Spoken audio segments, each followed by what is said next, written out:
Nona, Boneka, dan Hantunya kami produksi melalui workshop thesis picture yang kami adakan di kami berproduksi dengan sistem independen, artinya dengan swadaya produksi kami sendiri. Hasil workshop itu ingin membuat, di mana saya pribadi ingin membuat sesuatu horor yang tanpa berdarah-darah, tanpa ada hantu yang menyeramkan, tapi ingin mencapai suatu nuansa dan aura horor, sekalipun itu tidak ada darah dan spooky atau apa gitu, tapi ingin mencapai nuansa horor yang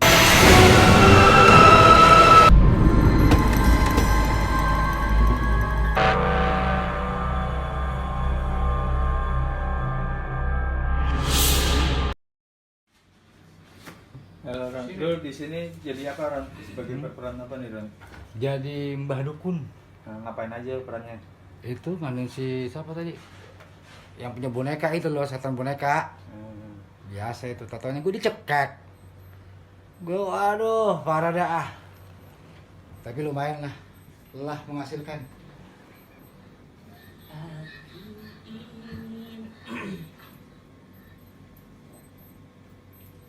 Di bawah paletnya ada nggak?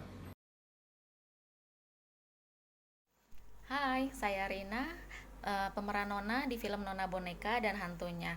Nah, peran di sini tuh aku sebagai wanita yang datar, yang nggak pernah senyum, yang sering berhalusinasi, pokoknya yang banyak kepribadian gitu.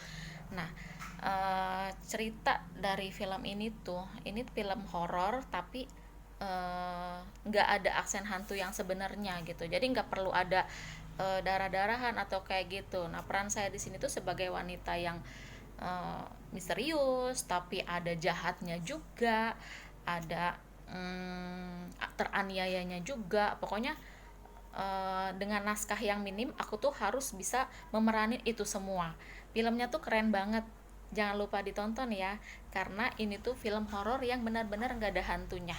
Oke, makasih. Karena kesibukan teman-teman yang lain, kami harus berproduksi dengan secara singkat dan matang. Produksi kami siapkan dalam waktu seminggu.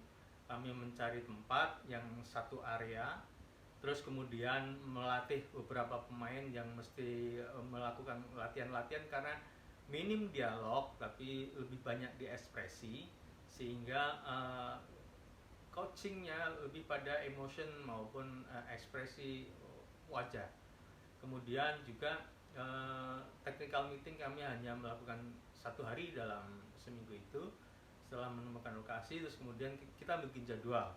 Nah, setelah kita syuting 1 hari 24 jam itu, kita alhamdulillah menghasilkan sekitar 9 menit durasinya, dan film itu diedit kurang lebih dalam waktu seminggu selesai, dan kemudian kami tayangkan di skenario film pendek Nona, Boneka, dan Hantunya memang sudah saya tulis sejak setahun sebelum diproduksi.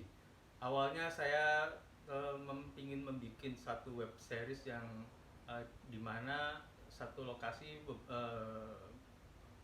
pemain yang terbatas, kemudian dalam sehari itu bisa membuat 2 atau 3 film pendek untuk web series.